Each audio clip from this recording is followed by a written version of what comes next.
పిల్లరా గడిచిన సమయంలో మనం నిర్గమకాండం 6వ అధ్యాయం అన్వయాన్ని నేర్చుకుందాం. అందులో చిట్ట చివరి అన్వయం వంశావళుల ప్రస్తావన. వంశావళును ఎందుకు దేవుడు ఏర్పాటు చేశాడు అనంటే, మన మూలం దేవుడని గుర్తించటానికి, మన గమ్యం దేవుడని మనల్ని జ్ఞాపకం చేయటానికి, ఏనాటికైనా మనం ఈ భూమి మీదకొచ్చి ఏదేదో సాధించుకోవాలని అనుకుంటూ ఉంటాం. మీకో విషయం తెలుసో తెలీదో, పుట్టేటప్పుడట మనిషి చేతులు ఇలా బిగించి పుడతాడట. తెలుసా అండి మీకు? అమ్మాయి గాని, అబ్బాయి గాని పుట్టేటప్పుడు ఇలా చేతులు బిగించుకొని ఉన్నటువంటి చేతులతో పుడతారట. అంటే ఏంటి అర్థం? ఏదో దెబ్బకి ఒకటి సాధించాలి. ఇలా చెయ్యి ఇలా బిగిస్తూ ఉన్నావంటే దాని అర్థం ఏంటంటే, నేను సాధించాలి. అందుకే ఈవెన్ స్కూల్లోకి పిల్లలు జాయిన్ అయ్యేటప్పుడు కూడా మాస్టర్లు అడుగుతుంటారు. నువ్వేమవ్వాలనుకుంటున్నావు? పెద్దయితే ఏమవ్వాలనుకుంటున్నావు? అన్నప్పుడు వాళ్ళు కలెక్టర్ అవ్వాలనో, లేకపోతే ఇంజినీర్ అవ్వాలనో, డాక్టర్ అవ్వాలనో, టీచర్ అవ్వాలనో, ప్రీచర్ రకరకాలుగా చెప్తూ ఉంటారు. పెద్దయినప్పుడు ఏమవ్వాలంటే దేవుని బిడ్డ అవ్వాలి. దేవునికి కొడుకుగా ఎదగాలి. దేవునికి కుమారుడుగా, కుమార్తెగా ఎదగగలగాలి.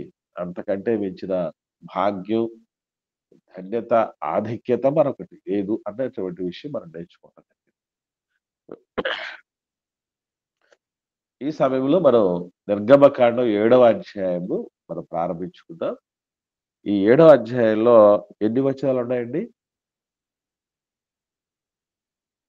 7వ అధ్యాయంలో ఎన్ని వచనాలున్నాయి? 24 వచనాలు ఉన్నాయి. 24, 25 అక్క? 24 ఉన్నాయి. 24 రైట్. 24 వచనాలు ఉన్నాయి నిర్గమకాండం 7వ అధ్యాయంలో. ఈ 24 వచనాల్లో 5 విభాగాలుంటాయి. ఏవండి? 5 విభాగాలున్నాయి. ముందుగా 5 విభాగాలు ఏంటనేది టూకీగా తెలుసుకున్న తర్వాత మనం ముందుకు సాగుదాం. ముఖ్యంగా 7వ అధ్యాయానికి ప్రారంభం ఏమిటి అనంటే, 6వ అధ్యాయం చివరిలో మోషే గారు దేవుణ్ణి అడుగుతాడు. ఫిర్యాదు చేస్తాడు. సో, నేను మరలా మున్నోటి బాంధం గలవాడిని అన్నటువంటి విషయాన్ని తన ఆసక్తతను వెల్లడిపరిచినప్పుడు, ఫరో నా మాట వినడయ్యా అని దేవుడితో మాట్లాడినప్పుడు, దేవుడి యొక్క జవాబుతో ప్రారంభమయ్యేదే నిర్గమకాండం 7వ అధ్యాయం. దేవుడి జవాబుతో ప్రారంభమయ్యేది. సో, ఈ జవాబు ఎలా ఉంటుంది? ఈ జవాబులకు మోషే గారు, అహరోను గారు ఏ విధంగా స్పందించబోతారు? అనేటటువంటి విషయాలన్నీ గూడా మనకి ఇక్కడ అర్థమవుతాయి. ఇకపోతే ప్రధానంగా ఇశ్రాయేలీయుల యొక్క విమోచన. అంటే వాళ్ళని దాస్యము నుండి విడుదల చేయటం అనేటటువంటిది తెగుళ్ళతో ప్రారంభమయ్యేటటువంటిది అని 7వ అధ్యాయమును నుంచే మనకు అర్థమవుతుంది.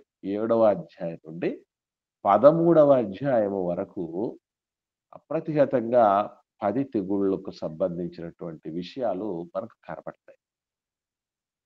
ఇకపోతే 5, 6 అధ్యాయాలు విఫలయత్నాన్ని సూచిస్తే నిర్గమకాండంలో, సఫలమైన తొలి ప్రయత్నం మనకి నిర్గమకాండం 7వ అధ్యాయంలో కనబడుతుంది. అంటే దేవుడి సేవలో విఫలత, సఫలత చవి చూస్తాము. అది మర్చిపోకండి. వన్స్ మనం ఏదో రక్షణ పొందుకున్న తర్వాత, సేవను తీసుకున్న తర్వాత, దే దేవుడి సేవలో ఒక బాధ్యతను, సంఘంలో సహవాసంలో తీసుకున్న తర్వాత, మనకెప్పుడు గూడా ఇక ఎదురే ఉండదు, తిరిగే ఉండదని ఎవరు పగటి కలలు కనకూడదు. దేవుడే స్వయంగా నేనుంటాను, నీకు తోడై ఉంటానని పిలిచి బయటికి తీసుకొచ్చిన ఆయనకే అపజయాలను, ఒడిదుడుకులను దేవుడు రుచి చూపించాడు. మనిషి జీవితం చీకటి వెలుగుల రంగేలట. అంటే ఒక మాటలో చెప్పాలంటే ఎగుడు దిగుడులు సర్వసాధారణం. మీకు మనం ఎమర్జెన్సీ వార్డ్‌లో పెడతారు కదండీ! మనం చూసుంటాం మనం కొంతమందిని. ఎమర్జెన్సీ ఐసీయూలో పెట్టినప్పుడు మన ఆక్సిపల్సిమీటర్ అనేది పెడతారు. ఈ వేళ్ళకి పెడతారు కదా! తెలుసు కదండీ మీకు గుర్తొచ్చింది కదా! ఆ ఆక్సిపల్సిమీటర్ పెట్టినప్పుడు ఎలా గుండె కొట్టుకునేటువంటి దాన్ని ఎలా చూపిస్తాడండి? ఆ లైను రేఖ చూపిస్తారు చూసారా? అది స్క్రీన్ ఉంటుంది మానిటర్. అందులో ఎలా ఉంటుందండి? అప్ అండ్ డౌన్ లో పోతా అప్, ఉంటాయి. Down, up, down, up, down ఉంటది. ఒకవేళ అప్, డౌన్‌లు పోయి స్ట్రెయిట్‌గా పోతుందనుకోండి లైను. దాని అర్థం ఏంటి? తెలుసా? దాని అర్థం అప్, డౌన్ గాకుండా స్ట్రెయిట్‌గా పోతదనుకోండి లైను. దాని అర్థం ఏంటి తెలుసా అండి? ఎవరికీ తెలీదా? మన గుండె పని చేయలేదా నిన్న? అంతే. అంటే అర్థం ఏంటమ్మా? చనిపోయి మాట. చనిపోయారని అర్థం. అప్పు లేదు నా డౌనే ఇంగ. అది డౌన్‌కే ఇక. డౌన్‌కే ఇక. అంటే దాన్ని బట్టి గూడా మనం ఏం అర్థం చేసుకోవాలంటే బతుకులో ఏముంటాయి? అప్ అండ్ జీవితంలో డౌన్స్ ఉంటాయి. అది. జీవితంలో అప్ అండ్ డౌన్స్ ఎట్లాంటి వాళ్ళకైనా ఉంటాయి. ఎవరైనా సుఖదుఖ సుఖదుఖాలను దేవుడు జతపరిచాడు అంటాడు. మనిషికి సుఖం విలువ దుఃఖంలో ఉంటేనే అర్థమవుద్దండి. కాబట్టి ఆ దుఃఖం గూడా చాలా అవసరం. సమృద్ధి విలువ లేమిలో అర్థమవుద్ది. ఆరోగ్య విలువ అనారోగ్యంలో అర్థమవుద్ది. డబ్బు విలువ లేమిలో అర్థమవుద్ది. భక్తి విలువ భక్తి లేమిలో అర్థమవుతుంది. కాబట్టి ఇవి కూడా మన జీవితంలో కావాలి. ఈవెన్ దేవుడే నడిపించిన, దేవుడే ఏర్పరచుకున్న, ప్రత్యేకపరచుకున్నా కూడా కొన్ని సందర్భాల్లో తప్పు. మన దగ్గర చెయ్యాలన్న తపనుంటుంది, పైసలుంటాయి, ప్రజలుంటారు. అయినా కొన్ని నెరవేరవు. దీన్ని బట్టి అర్థం చేసుకోవాలి. ఓహో! దేవుడు మన జీవితంలో ఇలాంటివి అనుమతించటం కూడా మన మేలుకే అనేది మనం అర్థం చేసుకోవాలి పిల్లలు. తర్వాత ఇక 5 విభాగాలున్నాయి. మా మా నిర్గమకాండంలో 7వ అధ్యాయంలో 5 విభాగాలున్నాయి. ఈ 5 విభాగాలు ఏంటి అంటే మొదటి 2 వచనాలు ఆహ్, దేవుడు మాట్లాడినటువంటి మాటలు. మోషే గారితో మాట్లాడుతూ అహరోను గారి విషయంలో మళ్ళీ జ్ఞాపకం చేస్తున్నటువంటి విషయాలు కనబడతాయి. మొదటి 2 వచనాలు. ఇక 3వ వచనం నుండి 5వ వచనం వరకు ఏంటంటే ఫరోతో మీరు ఏదైతే మాట్లాడతారో అలా మాట్లాడినటువంటి ఈ విషయాలు ఏవైతే ఉన్నాయో విమోచించండి, పంపించండి మా వాళ్ళని. ఫరో ఎలా స్పందిస్తాడు అన్నటువంటి విషయాలు కూడా ఈ 3, 4, 5 వచనాల్లో కనబడతాయి. ఫరో యొక్క స్పందన ఎలా ఉంటుందో దేవుడు చెప్తాడు. అట్లాగే 6, 7 వచనాలు ఏంటి అంటే మోషే గారు దేవుడి ఆజ్ఞకు లోబడినటువంటి విధానం కనబడుతుంది. దేవుడు అలా చెప్పేస్తే ఇలా చంటి పిల్లోళ్ళ విన్నటువంటి విధానం మనకు 6, 7 వచనాల్లో కనబడుతుంది. ఇక 4వది ఏంటంటే 8-13 వచనాలు. ఇవే తొలి అద్భుతం. తొలి అద్భుతం సఫలమైనటువంటి అద్భుతం కనబడుతుంది. 8-13 వచనంలో. అదే అహరోను గారి చేతికర్ర పాముగా మారటం. తర్వాత ఈ ఫరో కూడా తన యొక్క మంత్రగాళ్ళను పిలిపించి వాళ్ళ కర్రలను పాముగా చేయించటం. కానీ ఆఖరికి మాత్రం అహరోను గారి కర్ర అంటే పాము మిగిలినటువంటి మంత్రగాళ్ళ పాములన్నీ మింగేసినటువంటి తొలి సఫల యత్నం, తొలి విజయం నమోదు కావటం అనేది 8-13 వచనాల్లో కనపడుతుంది. ఇక తర్వాత విషయాన్ని మనం గమనిస్తే తొలి తెగులు ప్రారంభం. తొలి తెగులు ప్రారంభం 14వ వచనం నుండి 21వ వచనం వరకు. తొలి తెగుళ్ళు 10 తెగుళ్ళు అంటున్నాం కదా! ఆ తెగులు ప్రారంభమయ్యేది నిర్గమకాండం 7వ అధ్యాయంలో 14వ వచనం నుండి 21వ వచనం వరకు. ఐగుప్తు నీళ్ళన్నీ కూడా రక్తంగా మారతాయి. వెళ్లి చెప్పండి, ఫరోతో చెప్పండి అన్నటువంటి విషయము. ఆ విధంగా వాళ్ళు కూడా ప్రయత్నం చేస్తారు. ఫరో సేవకులు కూడా ప్రయత్నం చేస్తారు. కానీ అవి విఫలమైపోతాయి. అయినా కూడా ఫరో వదిలిపెట్టడు అన్నటువంటి విషయము తర్వాత చివరి వచనాల్లో కనపడుతుంది. ఆఖరి వచనాలు ఏంటంటే 21-24 వచనాల్లో మరి ఫరో కఠిన హృదయం, దాని యొక్క తిరస్కరణ అనేటటువంటి విషయం కనపడుతుంది. ఇలా ప్రధానమైనటువంటి విభాగాలుగా మనం ఈ విషయాలను చూడొచ్చు. దేవుడు మాట్లాడిన మాటకి మోషే గారు లోబడిపోవటం. లోబడిపోయిన తర్వాత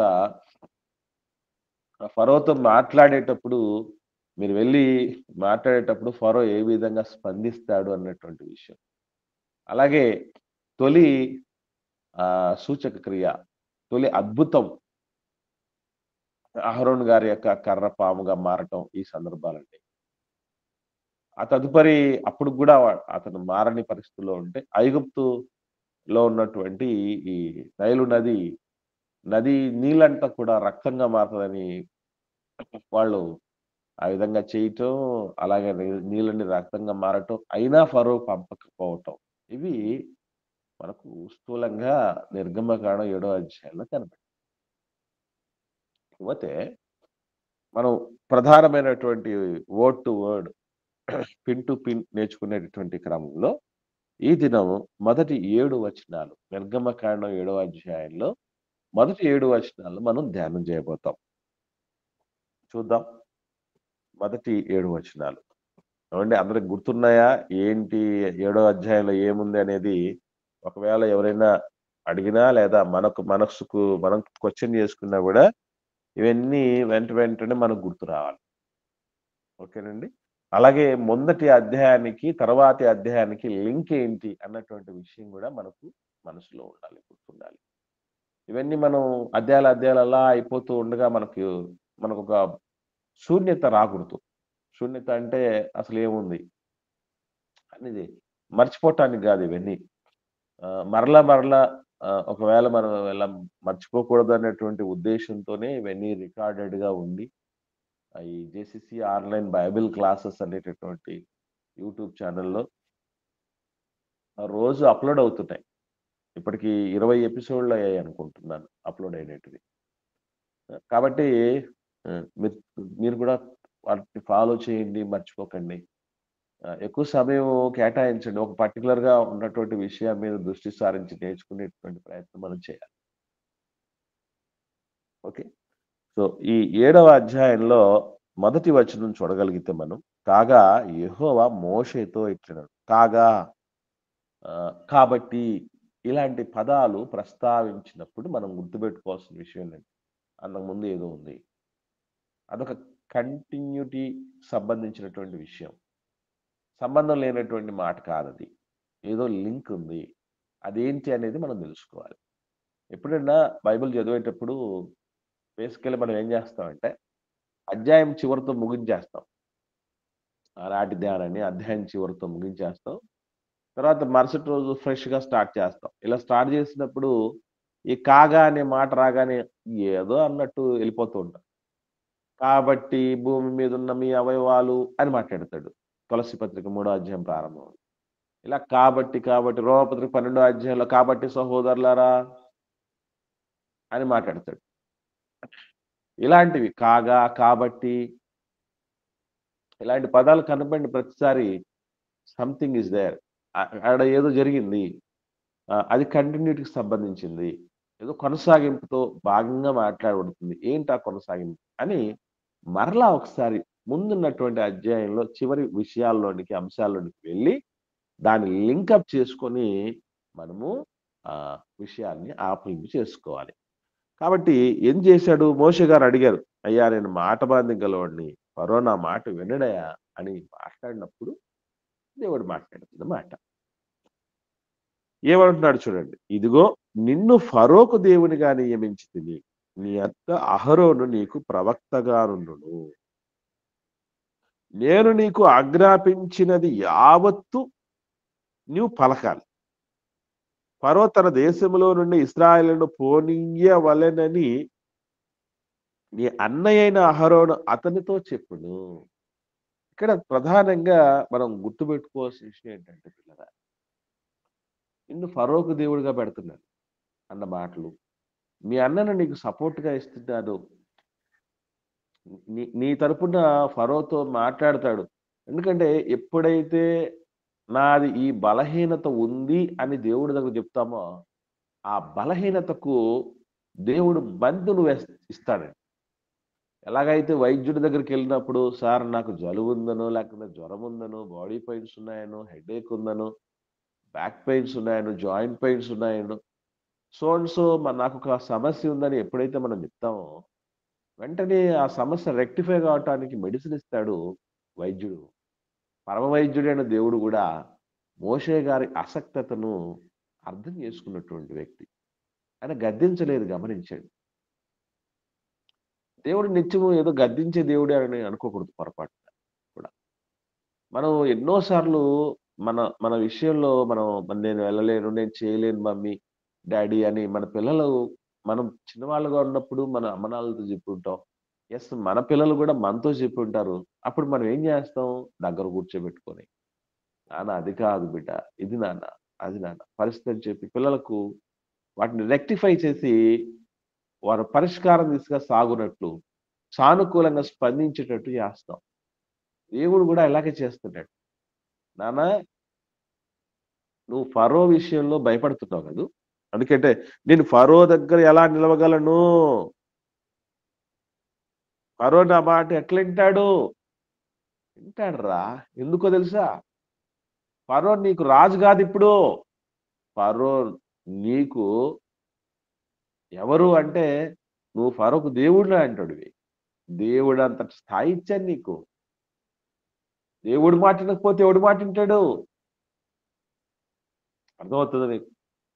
దేవుడి మాట వినకపోతే ఎవరి మాట వింటాడు వాడు? ఫరోకు దేవుడిగా నియమిస్తున్నా నేను మోజెస్. ప్లస్ అయినా నీకు ఒక సమస్య ఉందన్నావు కదా, దానికి కూడా నేను యాంప్లిఫై చేస్తూ నీకు ఇస్తున్నటువంటి సహకారం మీ అన్నయ్య. మీ అన్నయ్యతో నువ్వు ఏం చెప్పాలనుకున్నా, నేను ఏం చెప్పాలనుకున్నదంతా నీకు చెప్తాను. మీ అన్నయ్య వచ్చి ఫరోతో మాట్లాడతాడు. ఈ లింకులు ఏం అవసరం? మనం చాలాసార్లు అనుకుంటూ ఉంటాం, డైరెక్ట్ ఆ లింక్తో మనం వెళ్ళిపోదాం దేవుడి దగ్గర. ఇది ఎప్పటికీ చల్లదు. ఈ లింక్స్ ఖచ్చితంగా ఉండాల్సిందే.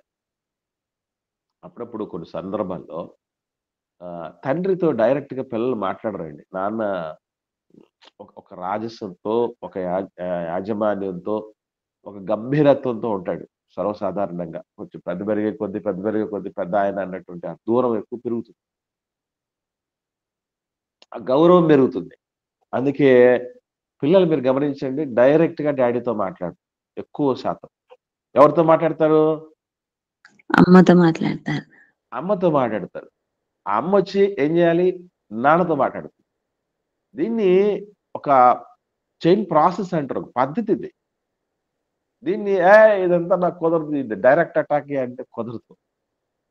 ఏమండి? దేవుడు ఒక పద్ధతి ఏర్పాటు చేసినప్పుడు పద్ధతి ప్రకారం అనేది వెళ్ళటం చాలా మంచిది. చాలా మంది ఏమనుకుంటారంటే, నాకు వీళ్ళతో పని లేదు, వాళ్ళతో పని లేదు, సంఘానికి వెళ్ళాల్సిన పని లేదు, నేను ఆన్లైన్లోనే ఆరాధన చేస్తాను, ఆన్లైన్లోనే వాక్యం వింటాను అని చాలా మంది మనుషులను కోల్పోతున్నారు. అసలు చాలా పొరపాటు ఇది. మహాదేవుడికి ఎవరు అవసరమైంది? మనుషులు వాడుకుంటాడండి ఆయన. మనుషుల్ని వాడుకుంటాడు కదా. మనకు అవసరం లేకుండా ఉంటారా మనుషులు? చెప్పండి. సృష్టికర్తకే దేవుడి దయ, మనుషుల దయ అవసరమైనప్పుడు మనం ఏ పాటోళ్ళం? ప్రతి మనిషికి మరో మనిషితో ఎట్టి పరిస్థితుల్లో ఎప్పుడో ఒకసారి అవసరం పడుతుందండి. అందుకే సాధ్యమైనంత వరకు ప్రజలందరి వలన దయ పొందిన వారట ఆనాడు ప్రారంభ సంఘం. అది మర్చిపోకండి. మోషే అంతటి మహానాయకుడికి ఎవరు అవసరమయ్యారంటే, అన్నయ్య అవసరమైంది, అక్క అవసరమైంది, ఆడబిడ్డ అయినా. సాకారులుగా తర్వాత మోషే పరిచారకుడు అని రాయబడింది. ఎవరికోసం? ఎవరికోసం అండి? మోషే పరిచారకుడు, నూను కుమారుడు అని అనగానే మనకి ఎవరు గుర్తొస్తారు? మీకెవరు గుర్తు రావట్లేదా? యెహోషువ గారు. యెహోషువ గారండి. వెరీ గుడ్ అమ్మా, వెరీ గుడ్. యెహోషువ గారు. ఏం అవసరం? ఏం అవసరం? అసలు ఎన్ని ఆహార పదార్థాలు కలిస్తే ఒక చక్కటి వంటకం అవుద్ది? నాకు అది ఇది అవసరం లేదనుకుంటే కుదరదు. చాలా మంది అంటూ ఉంటారు, కూరల్లో కరివేపాకులా తీసేస్తారండి.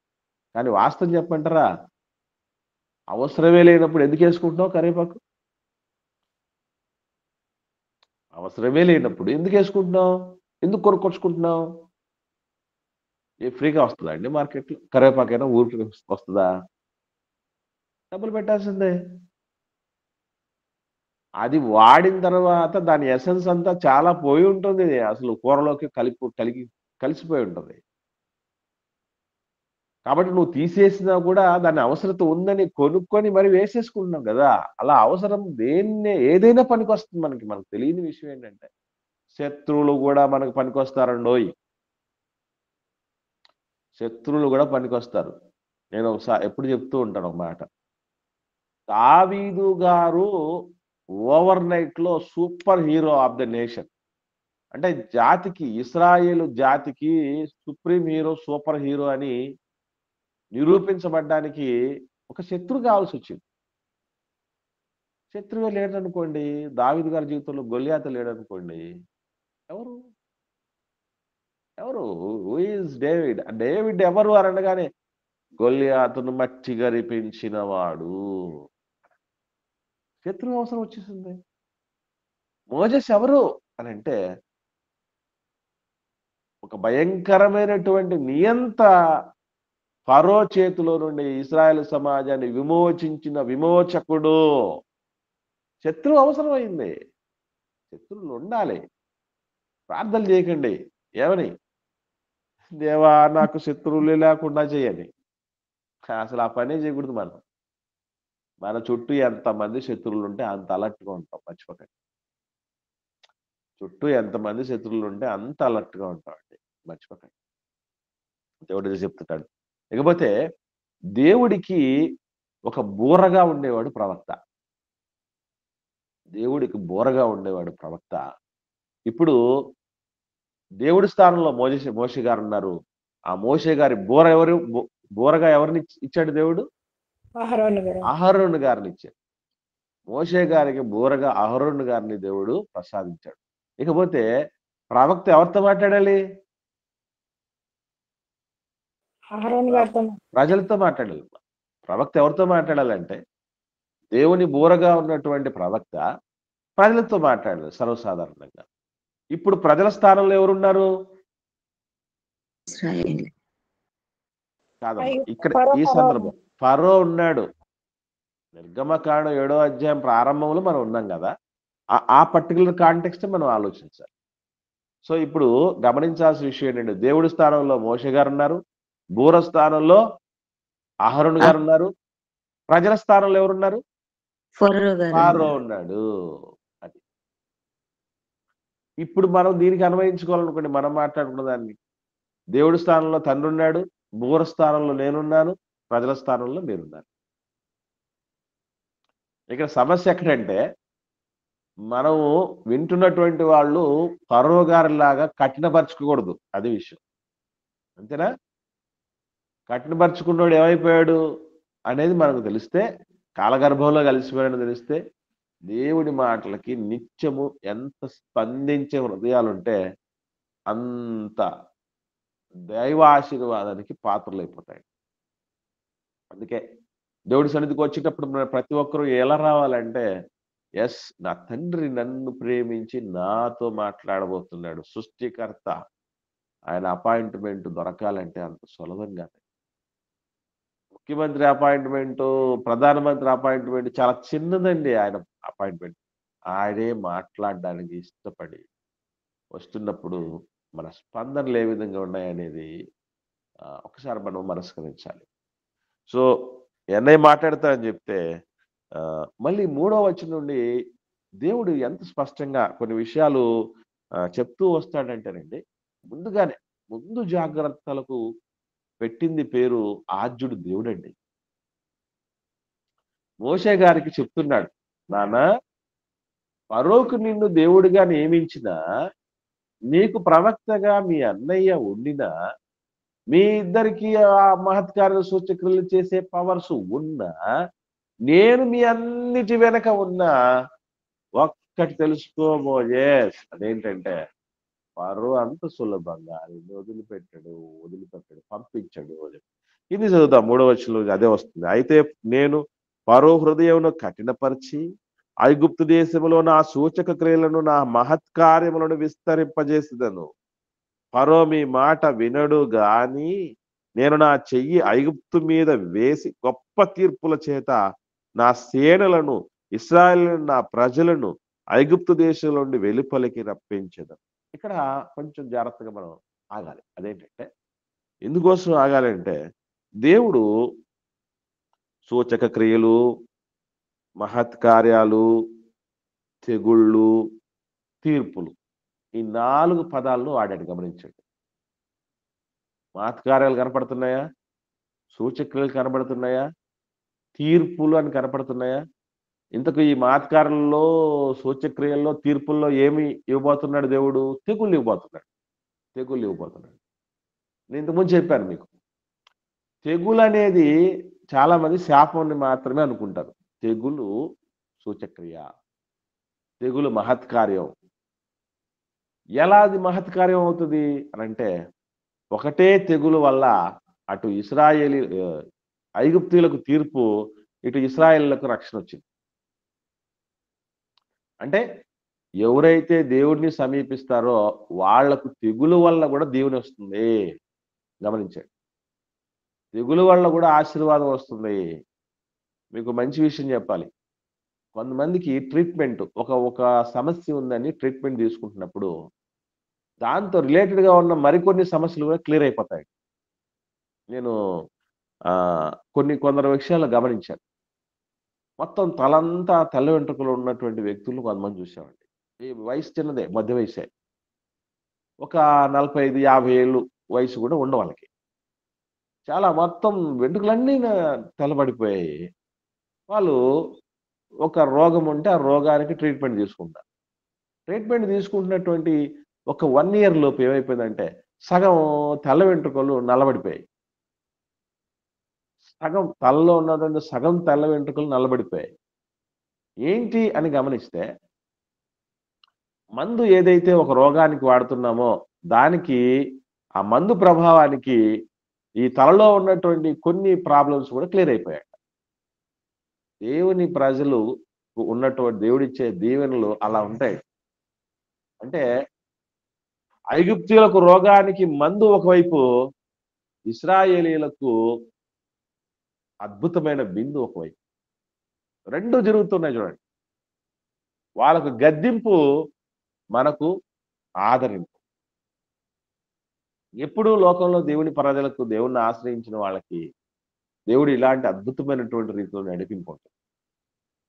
కాబట్టి ఈ తీర్పులు, ఈ సూచక్రియలు, ఈ మహత్కార్యాలు లేదా ఈ తెగుళ్ళు దీన్ని మూల భాషలో మనం గమనించినప్పుడు దీని అర్థం ఏంటంటే విసురుట లేదా కొట్టుట అనే అర్థం అంట. అంటే ఎవరి మీదకి విసరడం జరిగింది దేవుడు ఈ తెగుళ్ళని అంటే ఐగుప్తుల మీదకి విసరడం జరిగింది. ఎవరిని కొట్టడానికి అంటే ఐగుప్తులు కొట్టడానికి. మనం కొట్టడానికి వాడితే చేతిలో, కాళ్ళలో, కర్రో వాడతాం. దేవుడు స్టైల్ వేరు. ఆయన కొట్టడానికి ఏం వాడాడంటే తెగుళ్ళు వాడాడు. తెగుళ్ళతో కొడతాడు ఆయన.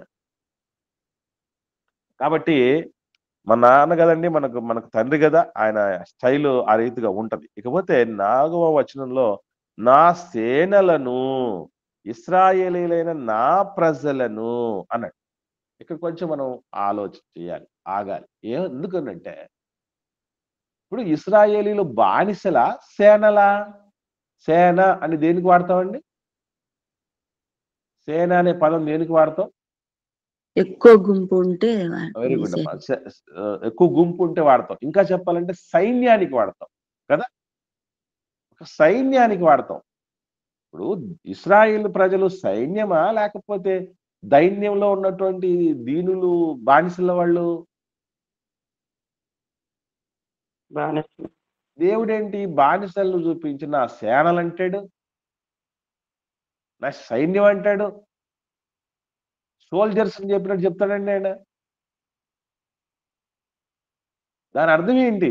ఎందుకు అలా మాట్లాడుతున్నాడంటే గుర్తుపెట్టుకోండి, ఎప్పుడైనా కానీ మన బిడ్డల్లో వాళ్ళు ఒకవేళ వాళ్ళ పరిస్థితిని బట్టి ఇప్పుడు చదువు తక్కువ ఉన్నటువంటి పిల్లలు, లేకపోతే కొంచెం బుద్ధిమాంద్యత ఉన్నటువంటి పిల్లలు, ఎక్కువ ఫెయిల్యూర్స్ ఉన్నటువంటి పిల్లలు, ఇలాంటి వాళ్ళని చూసినప్పుడు కూడా గుర్తుపెట్టుకోండి, ప్రతినిత్యం నువ్వు చేతగానోడివి, నువ్వు చేతకాందానివి, పనికిరాని దానివి, నువ్వు వేస్ట్, నువ్వు పనికి ఈ పదాలు ఏమండి నెగటివ్ గా ఇంపాక్ట్ చేస్తాయి మనిషిలో.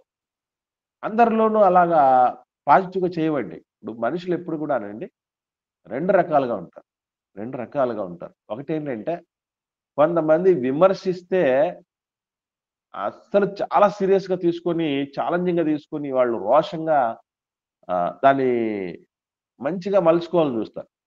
అలాంటి వాళ్ళని చూసుంటాం మనం. కొంతమంది విమర్శిస్తే బాగా కుంగిపోతారు. ప్రశంసించాలి వాళ్ళని. ప్రశంసించినప్పుడు వాళ్ళు ఎదిగిపోతారు ఆ ప్రశంస. ఇంతకు మీరు ఎవరు అనేది మీరు ఎప్పుడైనా ఆలోచన చేసుకున్నారా?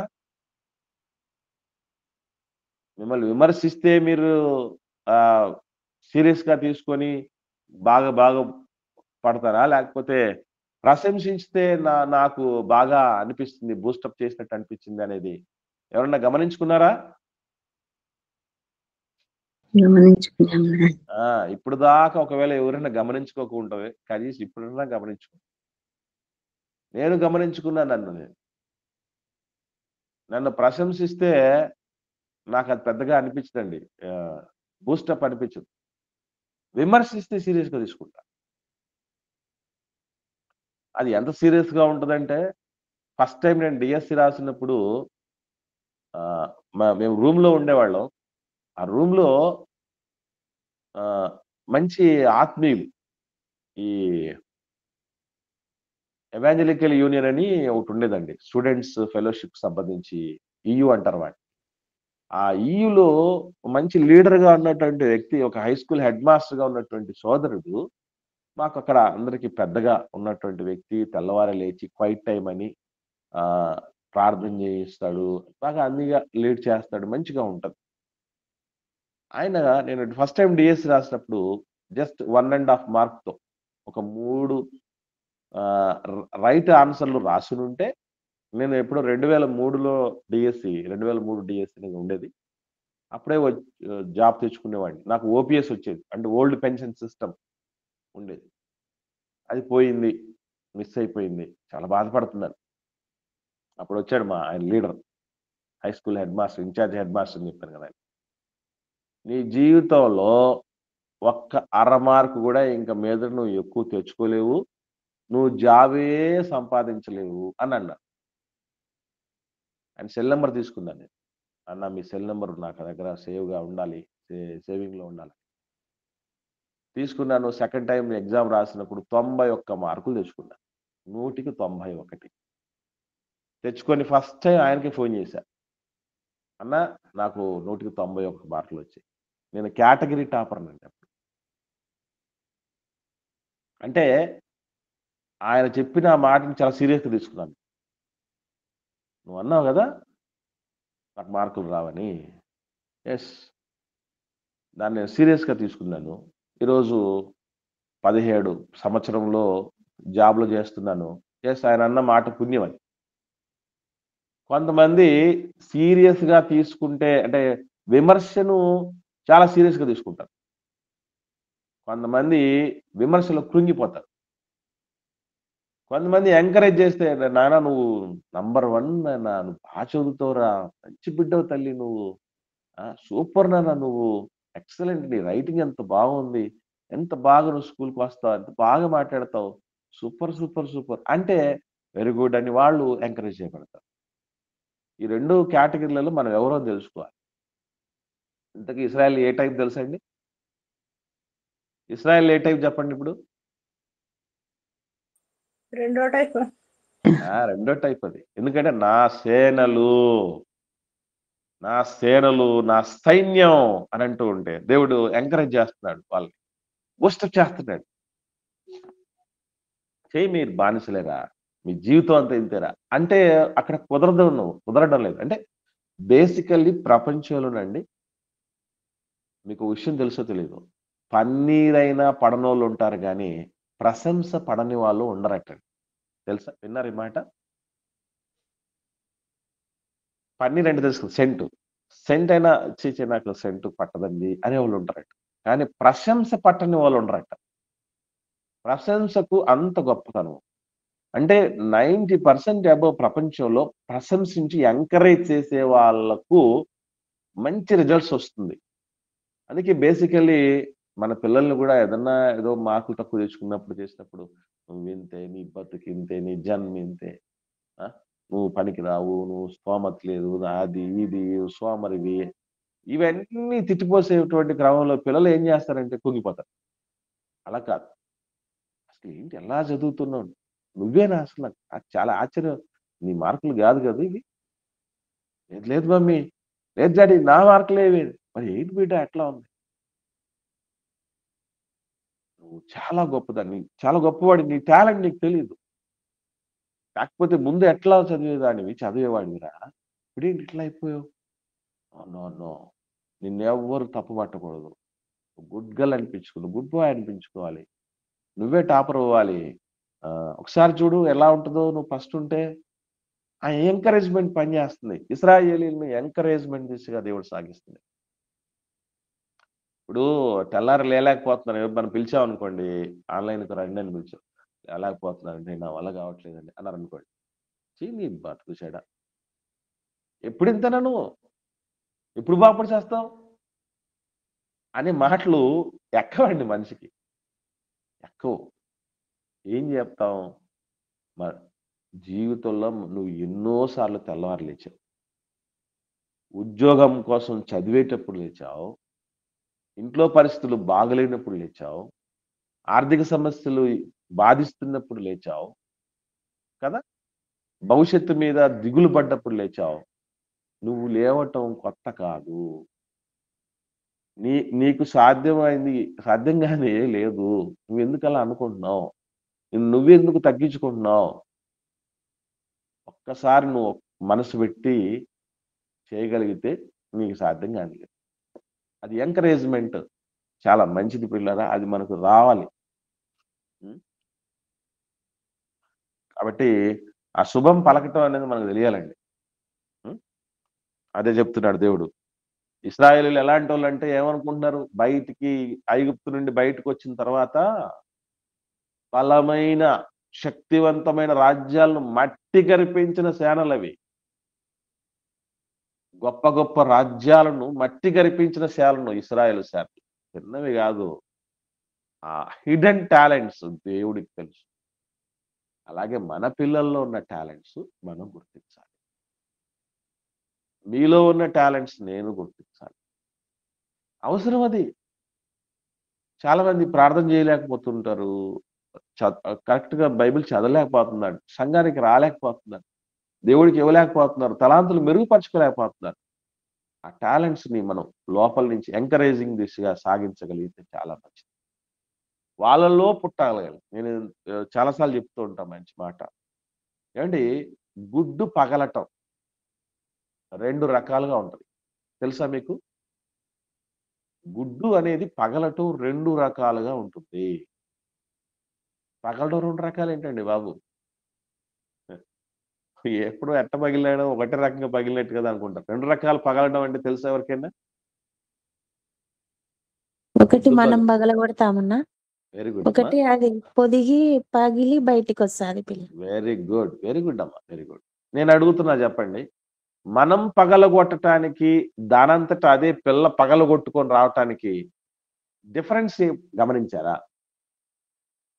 మనం పగలగొడితే అది అనారోగ్యంగా ఉంటదినా, మంచిగా ఉండదు. అదే పగలగొట్టుకుని వచ్చి మంచి శక్తి కలిగినదిగా ఉంటది. ఇంకా కొంచెం డెప్త్కి వెళ్ళాలక్క, ఇంకా కొంచెం డెప్త్కి వెళ్ళాలి.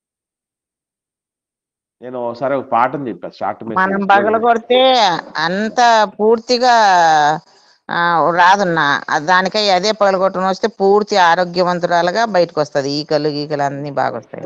ఓకే అమ్మా, అంటే మీరు మనం ఎక్కడ మనం ఫోకస్ చేస్తున్నామో చెప్తున్నా చూడండి. అంటే మనం ప్రారంభములో అనుకుందాం, అంటే పిల్ల రావాలి, పిల్లను బయటికి తీసుకొచ్చే ప్రయత్నంలో మనం పగలగొట్టే దగ్గర ఆకండి. బేసికల్లీ మనం అది కాకుండా వేరే పర్పస్తో పాల్గొట్టవా దాన్ని? ఇంకా నేను బయటికి రావాలి, ఇంకా ఇందులో ఉండకూడదు, బయటికి రావాలి అన్నట్టు అదే పగలగొట్టుకొని వస్తుంది అన్న. అది కాదమ్మా నేను మనం చెప్తున్నది. పగలగొడితే ఆమ్లెట్ వేసుకోవడానికి వెరీ వేసుకుంటాం, గుడ్ అమ్మా, అదైతేనా పిల్ల వెరీ గుడ్ అమ్మా. గుడ్డు నేర్పే వెరీ గుడ్ పాఠం అని పాఠం పేరు పెట్టాడు. గుడ్డు నేర్పే వెరీ గుడ్ పాఠం. గుడ్డు ఏం మనం యాక్చువల్లీ మనం ఇప్పుడు పిల్ల కాకముందు మనకై మనం పగలగొట్టగలనుకున్నది ఎక్కువ 99% ఎప్పుడు పగలగొట్టాలనుకుంటాం? ఆమ్లెట్ వేసుకోవటానికో లేకపోతే అది అది అది సంబంధించింది అది కదా, అది సరే అన్న, అది కరెక్టే. అంటే అదేనమ్మా. నేను చెప్పేది ప్రాసెస్ ఇదేమో అనుకుంటున్నా. లేదు అది కాదమ్మా. ఇప్పుడు వాస్తవంగా మనమై పగలగొడుతున్న పరిస్థితులు ఎక్కువ పర్సెంట్ ఎందుకు వస్తాయంటే ఆమ్లెట్ వేసుకుంటారు. అలా మనం పగలగొట్టకుండా వదిలేస్తే లోపల నుంచి ఒక ప్రాణమే వస్తుంది. ఆ ప్రాణంలో నుంచి ఎన్ని గుడ్లు మళ్ళీ ఎన్ని ప్రాణాలు వస్తాయి అంటే ప్రేరణ లోపల నుండి కల్పించాలి. బయట నుంచి ప్రెజర్ వేస్తే మనం ఒకవేళ ఇన్ కేస్ ఇప్పుడు మీరు చెప్పినట్టు ఈవెన్ గుడ్డులో నుంచి పిల్ల రాలేకపోతుందని మనమే పగలగొట్టి తీస్తే అసలు అది చాలా వీక్ గా ఉంటుంది తెలుసండి. చాలా వీక్ గా ఉంటుంది ఆ బిడ్డ. ఎందుకనంటే రేపు బలంగా రెక్కలు రావాలి దానికి. ఆ రెక్కలతోనే ఏంటండి, బలంగా రెక్కలతోనే ఆ పెంకును కొట్టి కొట్టి కొట్టి పదే పదే కొట్టడం వల్ల ఏమైపోద్దంటే బలం చేకూరుతుందట రెక్కలకి. అప్పుడు అది బయటికి రావటం, ఎగరటం, ఈ శత్రువు చేతిలో నుంచి రక్షించుకోవటం ఇవన్నీ చేస్తుందట. అది బలంగా ఎగరలేదట మనమే ఓపెన్ చేస్తే. సో ఆ విధంగా చూసుకున్నా సాధారణంగా ఓపెన్ చేసిన ఆమ్లెట్ అవుద్ది. లేదు బిడ్డ రాలేకపోతుందేమో మనం కొంచెం హెల్ప్ చేద్దామని తీసేస్తే బిడ్డ వీక్గా ఉంటుంది. అంటే ఎక్స్టర్నల్ ప్రేరణ, బయట నుండి ప్రేరణ ఎప్పుడు పనిచేయదు, లోపల నుండి కలిగించాలి. అలా లోపల నుండి కలిగించేటటువంటి తత్వం ఏంటంటే ఎంకరేజ్ చేయటం. యూ కెన్ డూ ఇట్, నువ్వు చెయ్యగలవు, నీ వల్ల అవుద్ది, నీకు సాధ్యం అవుద్ది. ఇంకా చెప్పాలంటే ఇది నువ్వే చేయగలవు, నువ్వు చేయగలవు, నువ్వే చేయగలవు. తేడా ఉందా లేదా? ఉందా లేదండి? నువ్వే చేయగలవు అని అంటే ఓ అది ఇంకా బలంగా ఉంటుంది. ఏమండి, ఇంకా బలంగా ఉంటుంది. ఎప్పుడు చెప్పుంటాం ఆ పిల్లలకి అట్లా చెప్పండి సార్, చెప్దాం. నా సేనలు అన్నాడు దేవుడు 5వ వచనం నుంచి. నేను ఐగుప్తు మీద నా చెయ్యి చాపి ఇశ్రాయేలును వారి మధ్య నుండి రప్పించగానే నేను యెహోవానని ఐగుప్తీయులు తెలుసుకుంటారు. ఇక్కడ ఫరో పంపడు నేను తీసుకొస్తా, ఫరో పంపడు నేను తీసుకొస్తా, ఫరో పంపడు నేను తీసుకొస్తా, ఇలాంటి పదాలన్నీ చేస్తూ ఉంటే ఏమండి మోషే గారికి దేవుడిచ్చిన బాధ్యత ఎంత గొప్పదంటే, ఎంత సవాలుకరమైందంటే మాట వినడు. ఫరో నీ మాట విండు కానీ నువ్వు మాట్లాడాలి. ఎట్లుంటుందండి? ఇప్పుడు ఆన్లైన్లోకి వస్తే వాళ్ళు ఎవ్వరు పలకడం లేదనుకోండి, ఎవ్వరు మాట్లాడడం లేదండి, స్పందించటం లేదు, చదవటం లేదు, మీరు ఉన్నారా లేదో తెలియటం లేదు. నేను ఎన్నిసార్లు వచ్చి మాట్లాడగలను చెప్పండి? ఎన్నిసార్లు ఈ గూగుల్ మీట్లోకి వచ్చి మాట్లాడగలను అంటారు? అసలు ఇంట్రెస్టే ఉండదు నా చెప్పాలని. ఇంట్రెస్టే ఉండదు కదా. కానీ మీరు గమనించగలిగితే ఫరో అసలు ఎనలా. కానీ ఏం చేయాలి మోషే గారు వచ్చి? ఫరోకే చెప్పాలి. ఎంత రిస్క్ టాస్క్ అండి ఇది. నువ్వు వచ్చి చెప్తావు కానీ వాడు ఎండు. నువ్వు ఎన్నో సూచనలు చేస్తావు అయినా వాడు ఒప్పుకోడు. కానీ నువ్వు చెయ్యాలి, కానీ నువ్వు చేయాలి. ఎట్లాగనంటే కొన్ని సందర్భాలు, కొన్ని పరిస్థితులు మీరు చూడండి, కొన్ని మనకు తెలియకుండానే మనం అట్లాంటి వాటికి పూనుకున్నావా లేదని చెప్పడానికి ఫస్ట్ ఎగ్జాంపుల్ ఏంటంటే, పిల్లలని చిన్నప్పటి నుంచి మనం nursery, LKG, UKG, elementary education, upper primary, high school, inter, degree, PG ఈ చదువులన్నీ చదివిస్తాం కదండి. నేను అడుగుతున్నాను, చదివిన ప్రతి ఒక్కడు ఉద్యోగం సంపాదించలేడు అని మనకు తెలుసా తెలీదా? తెలుసు. 100% తెలుసు. తెలిసినా మనం ఏం చేస్తున్నాం? వేలు చదివిస్తున్నా. పోస్తున్నాం, లక్షలు పోస్తున్నాం. కొంతమంది అయితే కోట్లు పోస్తారు. కోట్లు కుమ్మరిస్తారు. చదువుకోవడం వేరు, చదువు కొనడం వేరు. చదువుకో చదువుకునేటటువంటి వ్యక్తులు చాలా తక్కువైపోయారు. చదువుకునేటటువంటి వ్యక్తులే ఎక్కువైపోయారు ఈరోజు. కదా! కాబట్టి రిజల్ట్ రానటువంటి వాటి కోసం కూడా మనం ఎన్ని చేస్తామనంటే యెస్. ఈవెన్ బిడ్డకు పెళ్లి చేస్తాం. కొడుకు కావచ్చు, కూతురు కావచ్చు. పెళ్లి చేసేటప్పుడు పెళ్లి అయిన ప్రతి ఒక్కరూ ప్రశాంతంగా ఉంటారని మనకు తెలుసా? తెలీదా?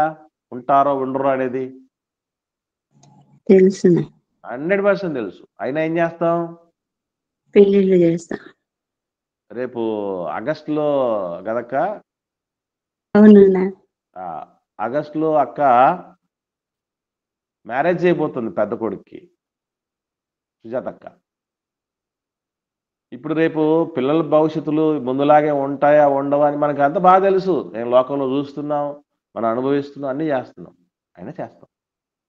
కొన్నింటిని అంటే మనకై మనం ఇష్టపడినవి, మనకు అర్థమైనవి ఎవరు చెప్పినా చెప్పకుండా మనం ప్రొసీడ్ అవుతాం. కానీ దేవుడి పని విషయంలో మాత్రమేనండి కొన్ని పరిస్థితుల్లో ఇది లాభసాటిగా లేదు, ఇది వినేటట్టుగా లేదు, ఇది అయ్యే పనిగా లేదు అని వదిలేస్తారు. అలా చేయకూడదు.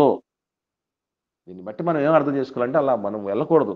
ఎస్, వినని వాడితోనే మాట్లాడాలి, పంపనోడితోనే మాట్లాడాలి. నేనున్నా, వాడు వినకపోతే పని జరగదని కాదు మోజెస్, నేనుంటే జరుగుతుంది.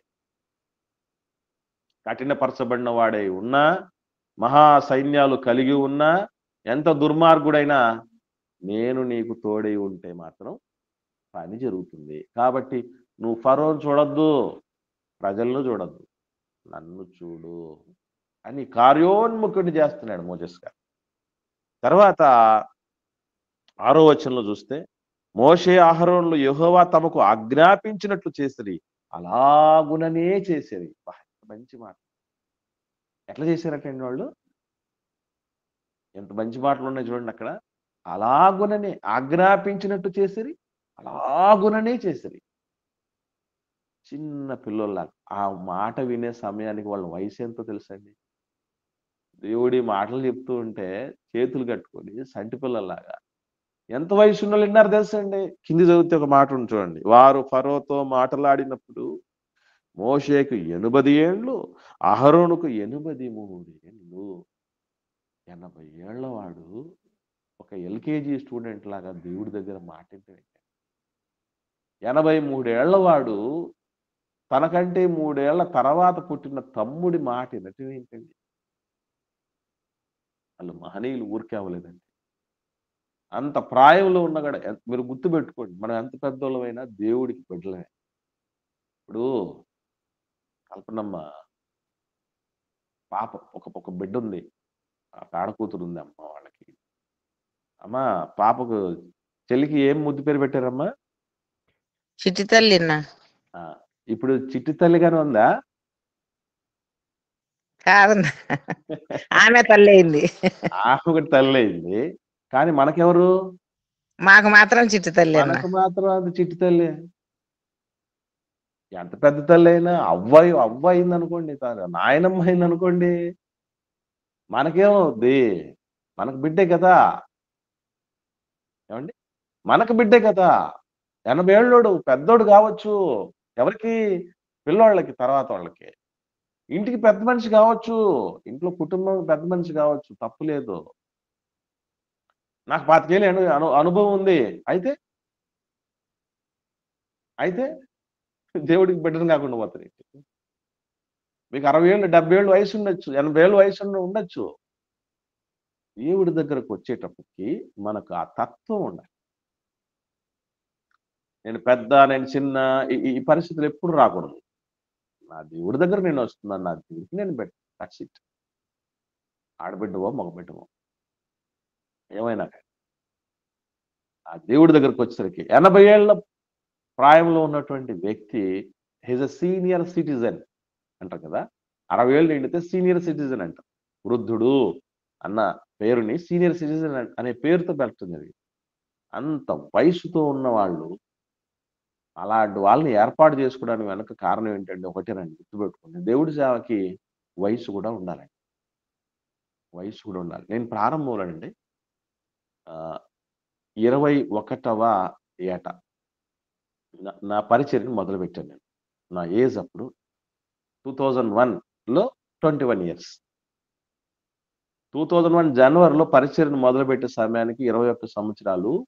ఆ 21 సంవత్సరాల వయసులో వాక్యం చెప్పేటప్పుడు పెద్దోళ్ళంతా వచ్చి ఏం చెప్పేవాళ్ళంటే, నాకు చాలా బాధ సంతోషం ఒకవైపు, బాధ ఒకవైపు, అలాగా ఏదో ఉగాది పచ్చడిలాగా ఉండేది నా పరిస్థితి. ఎట్లాగోనంటే చిన్నోడివైనా సూపర్‌గా చెప్పేవాడు. ఏది బాగా అనిపిస్తది? ఏది బాగా అనిపిస్తుందండి ఈ పదంలో? బాగా చెప్పినావు బాగా చెప్పావు అనేది బానే ఉంది. కానీ చిన్నోడైనా అనేది ఉంది చూసారా? అక్కడ నిరుత్సాహం వచ్చేస్తుంది. అబ్బా! ఈ చిన్న వయసు. అందుకేనండి దేవుడు మందిర సేవ చేసేటప్పుడు కూడా గుడారంలో సేవ చేసే వాళ్ళని ఎవరిని ఉండమని చెప్పాడప్పుడు, ఏ ఏజ్ వాళ్ళు ఉండమని చెప్పాడని గుర్తుందా? 30 సంవత్సరాలు. 30 సంవత్సరాల నుండి 50 సంవత్సరాల వయసు ఉండాలండి. కానీ ఏకంగా మోషే గారిని పిలిచే సమయానికి 80 ఏళ్ల వయసులో పిలిచాడు. ఎందుకనంటే ఇక్కడ కూడా చాలా ఉద్దండ పిండాలు ఉంటాయి ఇశ్రాయేలు సమాజంలో. 60 ఏళ్ళోడు ఉంటాడు, 70 ఏళ్ళోడు ఉంటాడు, 80 ఏళ్ళోడు పెద్దోడు ఉంటాడు. వాడు నీ మాట వినకపోతే కష్టం నాయనా. అందుకే ఆ వయసు వరకు మోషే గారిని ఆపడం జరిగింది. దేవుడు ప్రణాళిక చాలా సూపర్ అండి. అద్భుతం. అస్సలు మనకు ఊహకే అందం. ఇప్పుడు 40 ఏళ్ళప్పుడు పిలిచిన పరిస్థితుల్లో ఉంటే పెద్దోళ్ళు ఏమని మాట్లాడడానికి అవకాశం ఉంటుంది చెప్పండి? మోషే గారు ఇవన్నీ చెప్పాడు. పెద్ద పెద్ద మాటలు కదా ఇవన్నీ. ఇది ఐగుప్తు బానిసత్వం నుంచి విడిపించేస్తాడు దేవుడు. దేవుడు నాకు తోడే ఉన్నాడు. అద్భుతాలు మహత్కారాలు చేస్తూ ఉంటాడంటే, ఒరేయ్ నా అనుభవం అంత లేదు నీ వయసు అన్నారు అనుకోండి ఎవడన్నా పెద్ద మనిషి వచ్చి. నా అనుభవం అంత లేదు నీ వయసు పొరకొంక అన్నాడు అనుకోండి. ఇంక మోషే గారు పరారైపోవాల్సిందేగా కదండి. మోషే గారు పరారైపోవాల్సిందే. ఇప్పుడు ఆ పరిస్థితుల్లో అక్కడ ఉన్నప్పుడు ఏమున్నా అవి ఎక్కవండి కొన్ని కొన్ని సందర్భాల్లో. ఏజ్ ఫ్యాక్టర్ చాలా బాగా పనిచేస్తుందండి. అందుకే ఒక పెద్దరికం రావాలి. నేను అందుకే చాలా మంది పిల్లలకు చెప్తూ ఉంటాను. నాయనా కనీసం నీకు ఇప్పుడు దేవుడి మాటలు అందించటానికి, మీరు సేవకత్వం తీసుకోవడానికి, ఒక నాయకత్వం వహించడానికి అట్‌లీస్ట్ మీకు వివాహమై ఉండాలి, పిల్లలుండాలి. మినిమమ్ ఒక 30 ఇయర్స్ ప్లస్ ఏజ్. యేసు ప్రభు అంతటి వాడు సైతం ఏవండీ ఆయనకు తెలీదా? ముందు చెప్పలేడండి? 30 ఏళ్ళకు ముందు చెప్పలేడా ఆయన దేవుడి గురించి? చెప్పొచ్చు. చెప్పలేడా లేదా? 12 ఏళ్ల వయసులోనే పండితులను గడగడలాడించినటువంటి వ్యక్తి ఆయన కదా! కానీ అటువంటి వ్యక్తి సైతం ఎందుకు 30 ఏళ్ల వరకు ఆగి బాప్తిసం తీసుకొని అప్పుడు మొదలెట్టడం జరిగింది? అప్పటికే అన్నారు కొంతమంది. ఏమన్నారు చెప్పండి? నీకు 50 సంవత్సరాలు ఉన్నది. నీకు 50 కూడా లేవు కదా! నేను అబ్రహాం కంటే పెద్దాను అంటాడు. నువ్వు అబ్రహాం కంటే పెద్దోడు అంటావు. అది వ్యతిరేకత వచ్చింది. మహనీయుడు సృష్టికర్తకి వ్యతిరేకత వచ్చిందండి ఏజ్ ఫ్యాక్టర్‌ని బట్టి. మనం ఏ వాటి వాళ్ళం చెప్పండి. అందుకే తొందరపడకూడదు. ఈలోపు ఎదగాల్సినవి, ఎదిగించుకోవాల్సినవి చాలా ఉన్నాయి. వాటిని చేయాలి. నేను నిజంగా చెప్తున్నానండి. నా సేవా జీవితంలో ఈ లాస్ట్ 1 డెకేడ్ అంటే ముందున్న 15 సంవత్సరాల సేవ కంటే ఇప్పుడున్న ఈ 10 ఏళ్ల సేవలోనే చాలా గొప్ప మేలులను నేను అనుభవించా. మంచి రిజల్ట్స్, మంచి ఫలితాలు నేను చూడగలిగా. కారణం ఏంటంటే ఏజ్. ఆ పెద్దరికము ఏమవుతదంటే కొన్ని రకాలుగా చాలా వరకు పనిచేస్తుందండి అది. పెద్దవాడు కదా! ఎంత అనుభవం ఉన్నటువంటి వాడు చూసుంటారు. అనే ఒక రకమైనటువంటి వెంటనే విధేయత అనేది రావటానికి అవకాశం. లైన్‌లోనండి మీకు తెలుసో తెలీదో మరి మీరు నమ్ముతారో లేదో. పెద్దవాళ్ళని ఎవరిని చూసినా తెలియకుండానే ఒక గౌరవ భావన నాకొచ్చేస్తుంది. ఎందుకంటే వాళ్ళు ఎన్ని చూసుకుంటారు. వాళ్ళు చూసినటువంటి ఎత్తుపల్లాలతో పోల్చినప్పుడు మనం ఏ పాటోళ్ళం. అందుకే పెద్దవాళ్ళని చూసిన ప్రతిసారి ఆ గౌరవం అనేది ఉండిపోద్ది. అమ్మలాంటోళ్ళు, పెద్దోళ్ళు, నాన్నలాంటోళ్ళు మరి వాళ్ళకు తెలిసిన అనుభవాలు చాలా గొప్పవి అన్నటువంటి ఆలోచన. ఈజీ పెద్దవాళ్ళు మాట్లాడితే అంత సులభంగా నేను తీసేయనండి. చిన్నపిల్లలు ఎవరైనా మాట్లాడితేనే లైట్ తీసుకోవడానికి అవకాశం ఉంటుందేమో. వాళ్ళు మాట్లాడినా కూడా మనం ఆలోచన చేయాలి వాస్తవంగా చెప్పాలంటే. ఏంటి కరెక్ట్ ఏది పరిస్థితి.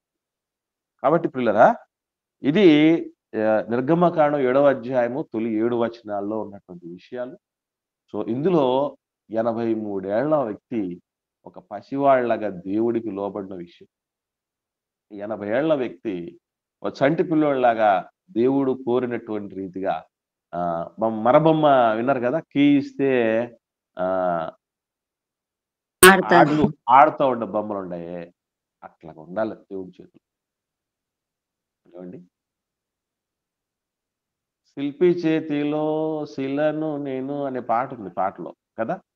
అంటే దేవుడి చేతిలో అలాగా ఉండగలిగితేనే దేవుడు అద్భుతంగా మలుస్తాడు.